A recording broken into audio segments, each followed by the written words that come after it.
Welcome to Blizzard Fire. We hope this video helps fire up your solution. You start by confirming power and visible damage so you don't chase the wrong fix. First, charge the case and each AirPod for 10 minutes and check battery percentages in Control Center. Once done, inspect charging pins, speaker meshes, ear tips, and hinge for debris or corrosion. This tells you whether cleaning or deeper repair is needed. Make sure you have a soft brush, isopropyl 70%, a toothpick for gunk, a lightning cable, and a microfiber cloth before moving on. You now remove contaminants and reset firmware to rule out software faults.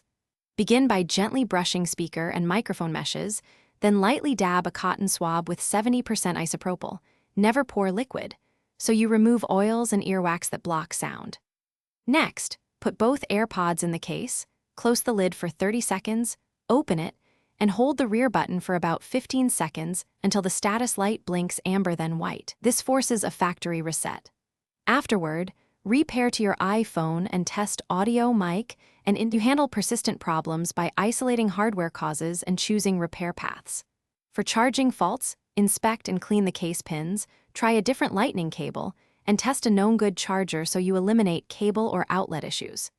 If one AirPod has no sound after cleaning and reset, that often means internal damage. Replace the silicone tip or seek Apple service for battery, driver, or water damage replacements.